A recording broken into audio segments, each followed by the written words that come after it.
How long can you keep hatred in your heart? A kindergarten teacher had decided to let her class play a game. The teacher told each child in the class to bring along a plastic bag containing a few potatoes. Each potato will be given a name of a person that the child hates. So the number of potatoes that a child will put in his or her plastic bag will depend on the number of people he or she hates. So when the day came, every child brought some potatoes with the name of the people he or she hated.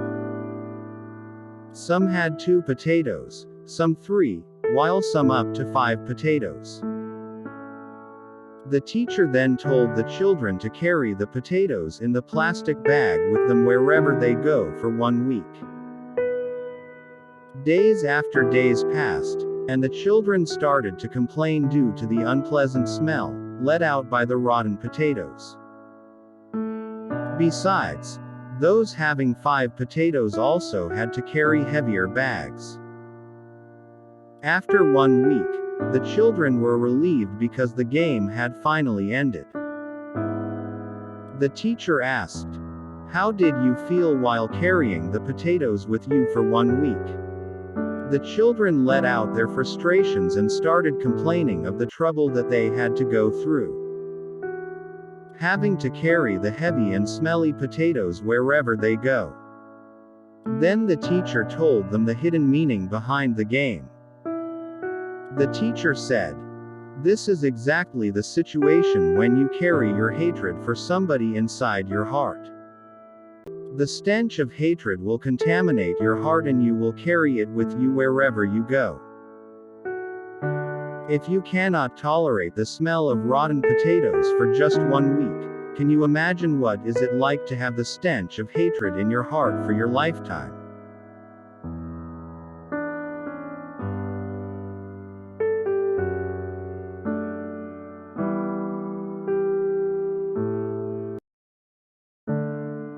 Lesson learned. One day, the father of a very wealthy family took his son on a trip to the country with the express purpose of showing him how poor people live. They spent a couple of days and nights on the farm of what would be considered a very poor family. On their return from their trip, the father asked his son, "How was the trip?" "It was great, Dad." "Did you see how poor people live?" the father asked. "Oh yeah," said the son. "So, tell me, what did you learn from the trip?" asked the father. The son answered, "I saw that we have 1 dog and they had 4. We have a pool that reaches to the middle of our garden and they have a creek that has no end. We have imported lanterns in our garden and they have the stars at night. Our patio reaches to the front yard and they have the whole horizon. We have a small piece of land to live on and they have fields that go beyond our sight. We have servants who serve us, but they serve others. We buy our food, but they grow theirs. We have walls around our property to protect us, they have friends to protect them." The boy's father was speechless. Then his son added, "Thanks, Dad, for showing me how poor we are."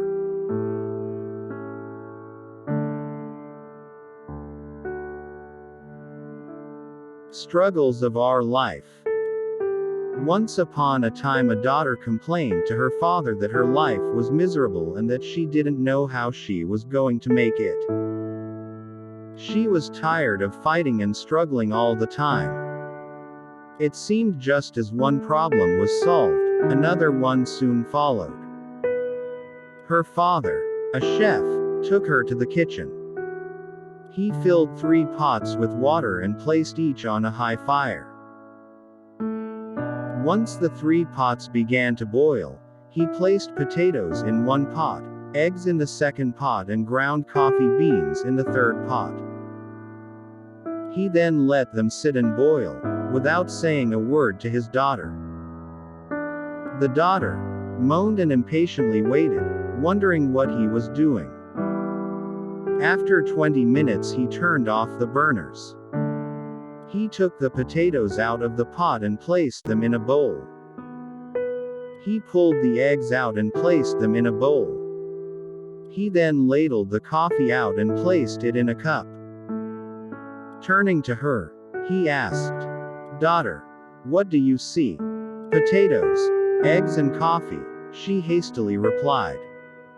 "Look closer," he said, and touched the potatoes. She did and noted that they were soft. He then asked her to take an egg and break it. After pulling off the shell, she observed the hard-boiled egg. Finally, he asked her to sip the coffee. Its rich aroma brought a smile to her face. "Father, what does this mean?" she asked. He then explained that the potatoes, the eggs and coffee beans had each faced the same adversity, the boiling water. However, each one reacted differently. The potato went in strong, hard and unrelenting, but in boiling water, it became soft and weak. The egg was fragile, with the thin outer shell protecting its liquid interior until it was put in the boiling water. Then the inside of the egg became hard. However, the ground coffee beans were unique. After they were exposed to the boiling water, they changed the water and created something new. "Which one are you?" he asked his daughter.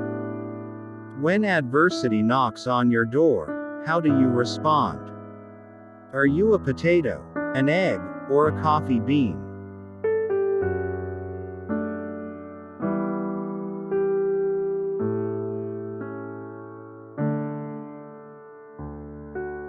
The false belief. A gentleman was walking through an elephant camp, and he spotted that the elephants weren't being kept in cages or held by the use of chains. All that was holding them back from escaping the camp was a small piece of rope tied to one of their legs. As the man gazed upon the elephants, he was completely confused as to why the elephants didn't just use their strength to break the rope and escape the camp. They could easily have done so, but instead, they didn't try to at all. Curious and wanting to know the answer, he asked a trainer nearby why the elephants were just standing there and never tried to escape. The trainer replied, "When they are very young and much smaller, we use the same size rope to tie them, and, at that age, it's enough to hold them. As they grow up, they are conditioned to believe they cannot break away. They believe the rope can still hold them, so they never try to break free." The only reason that the elephants weren't breaking free and escaping from the camp was that over time they adopted the belief that it just wasn't possible.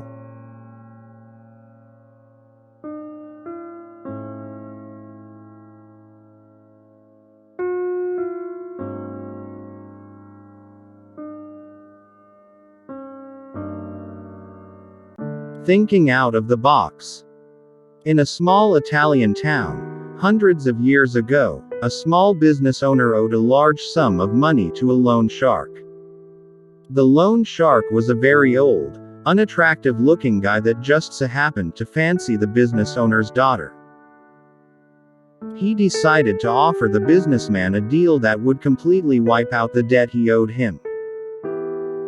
However, the catch was that we would only wipe out the debt if he could marry the businessman's daughter.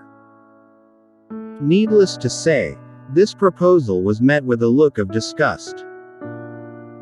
The loan shark said that he would place 2 pebbles into a bag, one white and one black. The daughter would then have to reach into the bag and pick out a pebble. If it was black, the debt would be wiped, but the loan shark would then marry her. If it was white, the debt would also be wiped, but the daughter wouldn't have to marry the loan shark. Standing on a pebble-strewn path in the businessman's garden, the loan shark bent over and picked up 2 pebbles. Whilst he was picking them up, the daughter noticed that he'd picked up 2 black pebbles and placed them both into the bag. He then asked the daughter to reach into the bag and pick one. The daughter naturally had 3 choices as to what she could have done. Refuse to pick a pebble from the bag. Take both pebbles out of the bag and expose the loan shark for cheating. Pick a pebble from the bag fully well knowing it was black and sacrifice herself for her father's freedom. She drew out a pebble from the bag, and before looking at it, accidentally dropped it into the midst of the other pebbles. She said to the loan shark, "Oh, how clumsy of me. Never mind. If you look into the bag for the one that is left, you will be able to tell which pebble I picked." The pebble left in the bag is obviously black, and seeing as the loan shark didn't want to be exposed, he had to play along as if the pebble the daughter dropped was white, and clear her father's debt.